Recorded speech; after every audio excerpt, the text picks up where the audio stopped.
लेकिन नवीन अभ्यास हमारा इतना दृढ़ हो, अभ्यास योग युक्तेन चेतसा नान्यगामिना, हम अभ्यास के द्वारा ऐसी स्थिति प्राप्त करते कि हमारा चित्त कहीं जाएगा नहीं।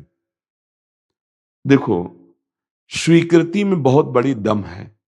एक बार आपने स्वीकृत किया कि मैं पुरुष हूं, क्या स्वप्न में कभी अपने कोई स्त्री शरीर देखा?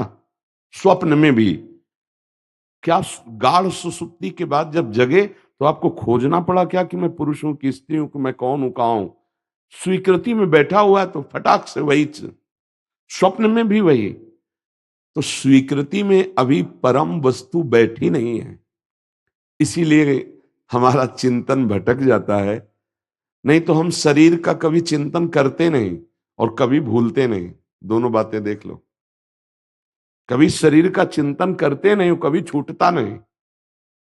ऐसे भजन परिपक्व होता है जब स्वीकृति हो जाती है। तो सत्संग बार बार सुनने से, गुरु चरणों का आश्रय लेने से जब हमारे दिमाग में बात बैठ जाती है कि मैं माया में फंस चुका हूं, मुझे मुक्त होना है, तब गाढ़ चिंतन भगवान का होता है। अभी तो सुख है संसार में, ये बात जब तक बैठी है तब तक मन जाएगा जाएगा। बिजली वहीं जाती है जहां कनेक्शन होता है, बिना कनेक्शन के बिजली नहीं जाएगी। ऐसे ही मन वहीं जाएगा जहां कनेक्शन है। दो तार हैं मन के जाने के, एक राग और एक द्वेष। अनुकूलता प्रतिकूलता, सुख दुख, लाभ हानि, मान अपमान, निंदा स्तुति, यही राग और द्वेष में सब आ जाते हैं। अगर हमारा राग द्वेष हट जाए तो मन कहीं जाएगा ही नहीं, कहीं नहीं जाएगा। किसी से राग होता है वस्तु व्यक्ति स्थान से, और किसी से द्वेष होता है। आप देखो, गौर करके देखना, मन आपका भागेगा तो दो ही जगह, या तो कोई द्वेष और या कोई राग। वही महात्मा है जो राग और द्वेष दोनों को मिटा दे और समता को प्राप्त हो जाए। अब इसके लिए अभ्यास करो, तभी हम नाम जप के लिए सबको हर प्रश्न के उत्तर में देते हैं कि देखो, परमात्मा का ध्यान करना कोई बातों वाली बात नहीं है। आंख मूंद के देखो क्या दिखाई देता है अंधकार के सिवा। थोड़ी देर शांत होकर बैठने की कोशिश करो, बाजार खड़ी कर दे मन, बाजार खड़ी कर देगा पूरी। परमात्मा का ध्यान बड़ा कठिन है, क्योंकि देखा तो है नहीं ना, भावना ही करनी है ना। और अभी तक भोगा है विषय, तो भावना में विषय ही आएंगे, भगवान थोड़ी आएंगे। सच्चाई वाली बात देख लो। अब जितना तुम नाम जप करोगे तो देखी रूप नाम आधीना। जैसे आप बैठे हैं, हमने आपको देखा, अब आप जाइए और हमसे पूछे कि कौन बैठा था, तो हम नहीं बता पाएंगे। अब पहले बता दिया कि आपका नाम राम कुमार है, बोले राम कुमार जी आए थे, हाँ हाँ जानते हैं, वो हमारे सामने बैठे थे। परिचय किसने दिया? नाम ने। नहीं, रूप सामने बैठा है, हम नहीं जानते आप कौन है। नाम, अब हम कहीं भी मिलोगे, अच्छा आप वही है ना, नाम परिचय। देखी रूप नाम आधीना। यदि हम राधा राधा कृष्ण कृष्ण राम राम हरि हरि रट रहे हैं तो ये नाम रूप ले आएगा, बिना प्रयास के ध्यान होने लगेगा। तो मुझे लगता है अगर बार बार मन को संसार के विषयों से हटा के नाम में लगाया जाए तो बहुत जल्दी लाभ प्राप्त हो जाए। और ये कलिकाल मलायतन मन कर देख विचार, श्री रघुनाथ नाम बिन नाहिन आन आधार। एक कलयुग बड़ा गंदगी फैला रहा है, देख लो आप। इतना व्यभिचार, मांस खाना, शराब पीना, गंदी बातें, गंदे आचरण घर घर में पहुंचते जा रहे हैं। ऐसे आचरण हो रहे हैं कि जिनसे पतन ही पतन है। मतलब संयम मर्यादा, ये तो शब्द ही गायब होते चले जा रहे हैं। भाई जब तक ब्याह ना हो तो ब्रह्मचर्य से रहें, पवित्र आहार करें, संयम से। चेतना अभी जागृत पूरी नहीं हो पाई और विषय कुंड में गिर गए, विषय के दलदल में फंस गए। क्या उनका जीवन होगा, क्या उनका भविष्य होगा? जिसका वर्तमान दूषित, उसका भविष्य दूषित। वर्तमान पवित्र संयम युक्त भागवतिक, तो राष्ट्र सेवक, समाज सेवक, वो धर्म का पालन करने वाला, वो अब आज बड़ा समय क्या हो गया, हमारे विचार इस कलयुग में दूषित होते चले जा रहे हैं। तो इसीलिए गोस्वामी जी कह रहे हैं एक केवल उपाय है, कलयुग केवल नाम आधारा, सुमिर सुमिर नर उतरे पा। एक ही आधार, इसीलिए हर प्रश्न के उत्तर में हम नाम की, वो सब शास्त्र सम्मत। और यहाँ की भी बात है, सिद्ध पुरुष क्या करते हैं, सनकादि, सनक सनंदन सनातन सनत कुमार, ये ब्रह्मबोध ही पैदा हुए थे, साधना करके ब्रह्मबोध नहीं, ब्रह्मबोध पैदा हुए थे, ये ब्रह्मबोध में है। ये क्या कहते हैं, हरिशरणम हरिशरणम हरिशरणम हरिशरण, हर समय जपते रहते हैं हरिशरणम हरिशरण। ये तो हमें क्या करना है, जो हमारे गुरुजन महापुरुष कर रहे हैं वही हमें करना है।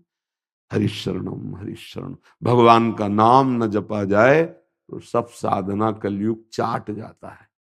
इसकी ऐसी चालें हैं ना, एक अंधा आदमी एक दुकान में गया, कोई हमें सेवा दे दो, तो उनका मूंज की रस्सी बटी जाती है, एक मूंज होती है गांव में, गांव वाले जानते हैं, उसकी रस्सी बटी जाती है, वो 1 रुपया 1 हाथ रस्सी देंगे। अब वो बटता वैसे करता तो भैंस का पड़ा था, वो चबाना शुरू किया, शाम तक बटा, उतना ही हाथ लगा जितना हाथ में तब क्या पड़ा चबा गया। तो एक कहावत आई कि अंधा बटे और पड़ा चबाए। ऐसे ही समझो, यदि नाम जप नहीं है तो कलयुग रूपी पड़ा ऐसे आचरण करवा देगा कि सारी साधना भस्म हो जाएगी। निंदा, भक्त निंदा, वैष्णव निंदा, परिस्त्री गमन, व्यभिचार, ये सब भारी पापों के उसमें है। देर नहीं लगता, भ्रष्ट होने में देर नहीं लगता, चढ़ने में देर लगता है, गिरने में नहीं लगता। तो हमें लगता है कि साधना की चढ़ाई बहुत कठिन है। इसलिए जिसको अपना मंगल चाहना है, यहाँ और परलोक, ई परलोक सकल सुख पावत मेरी सुभैया कृष्ण गुण संच, राधा राधा राधा कृष्ण कृष्ण कृष्ण। नाम पकड़ लो, नाम बहुत जल्दी हृदय को पावन कर देता है, नाम बहुत जल्दी भगवत साक्षात्कार कराता है। पर आप देखना सब जगह मन लगेगा, नाम में नहीं लगेगा। आप देख लेना, दान पुण्य कथा वार्ता सब जगह हो, लेकिन एकांत बैठ के घंटा 2 घंटा और हम जपे राधा राधा राधा राधा राधा राधा, ये मन सलाह नहीं देगा।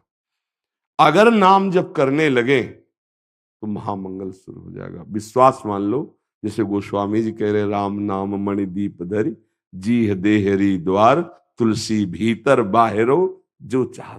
जो नाम जप करता है संसार में भी सुखी रहता है और भगवान को भी प्रसन्न करके भगवत प्राप्ति कर लेता है। इसलिए नाम जप करो, अच्छे आचरण वाले बनो।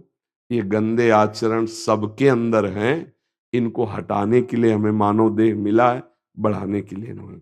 पूर्व जन्मों के संस्कार से वो सब हैं यहाँ, पर आग लगाने के लिए हम आए हैं, समस्त गंदे संस्कारों को भस्म करने के लिए।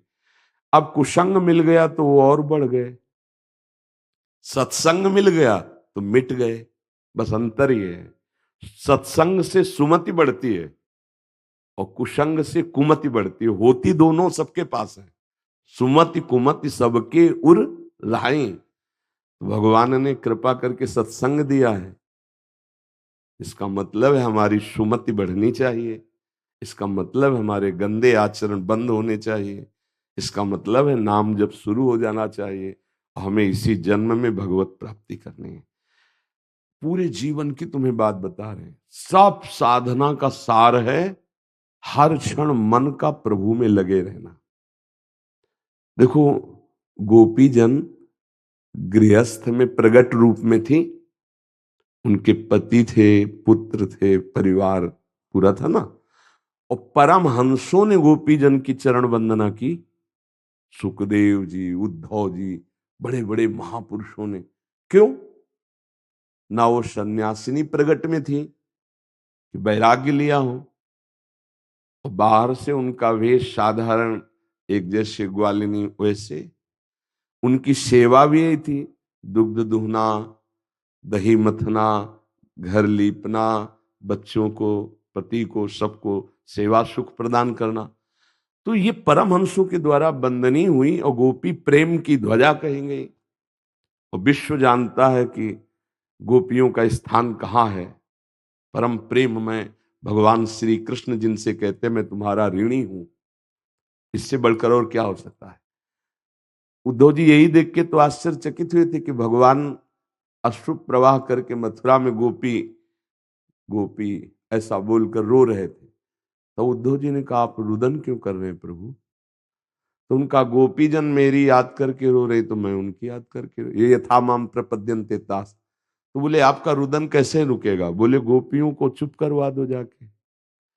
बोले प्रभु आप तो आत्म तत्व हैं, सर्वत्र व्याप्त हैं, क्या गोपियों को पता नहीं। बोले जाके उपदेश करे आओ, अगर उनका रोना बंद हो जाए तो हमारा रोना बंद हो जाए।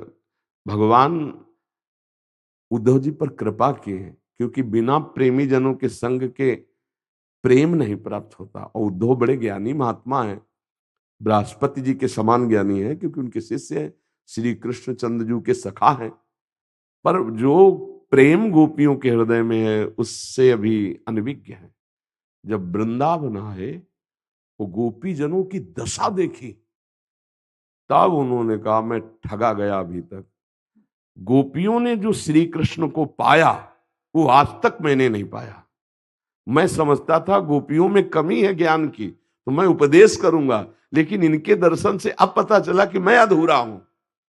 तभी मांगा है कि मुझे वृंदावन की कोई घास लता औषधि बना दो जिससे गोपियों की चरण रज हम पे पड़े। खास बात गोपी जनों में क्या थी। परिवार था, सब बात थी। मुरारी पादार्पित चित्त वृत्ति, उनकी एक एक वृत्ति केवल कृष्ण में थी, बस खास बात थी। पति थे, पुत्र थे, परिवार। गोपी जनों की बात, विक्रेत कामा खिल गोप कन्या मुरारी पादार्पित चित्त वृत्ति। चित्त ही नहीं, एक एक वृत्ति कृष्णाकार थी। उद्धव जी से कह रही तुम क्या समझाने आए, तुम खुद नहीं समझे कि जो किसको कहते हैं। यहां कान भय प्राण में, प्राण भय कान में, ही में न जानी पड़े कान है कि प्राण है। उद्धव जी से कहा नाहीन रहो ही मा ठौर, तुम्हारे ज्ञान उपदेश सुनने की जगह नहीं रह गई। नंद नंदन अछत, यहां केवल ठाकुर जी विराजमान, लाल जी विराजमान। उनकी भाव दशा देख करके ज्ञान सब धूल धूसरित हो गया।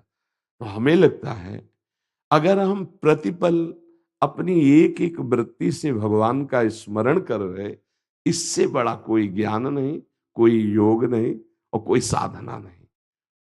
बस मुरारी पादार्पित चित्त वृत्ति, ये खास बात है। तो हम लोग देखो बाहरी सब कर लेंगे, लेकिन चित्त से विषय का चिंतन होगा, इसीलिए हमको लाभ नहीं मिल पाता।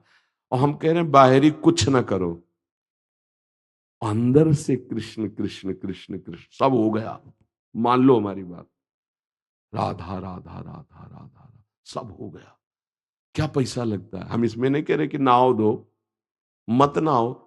मान लो आपको लगता है कि ठंडी में सुबह 4 बजे नहा दो, मत नहाओ, बिना नहाए धोए। अपवित्र पवित्रो वा सर्वावस्थांगतो पिवा यह स्मरेत पुंडरीकाक्षम सवायाभ्यांतरा शुचि। चाहे अपवित्र हो या पवित्र हो, यदि कृष्ण कृष्ण राधा राधा ऐसा बोल रहे हो तो भीतर और बाहर दोनों जगह से पवित्र हो गए। और आप ही पवित्र नहीं हुए, मम भक्ति युक्तो भुवनम पुनातु, लोगों को पावन करने की सामर्थ्य आ गई। इसलिए नाम जप करो, नाम में बड़ी सामर्थ्य है। बार बार मन संसार में जाता है, हटाकर बार बार नाम जप करवाओ, मंगल हो जाएगा।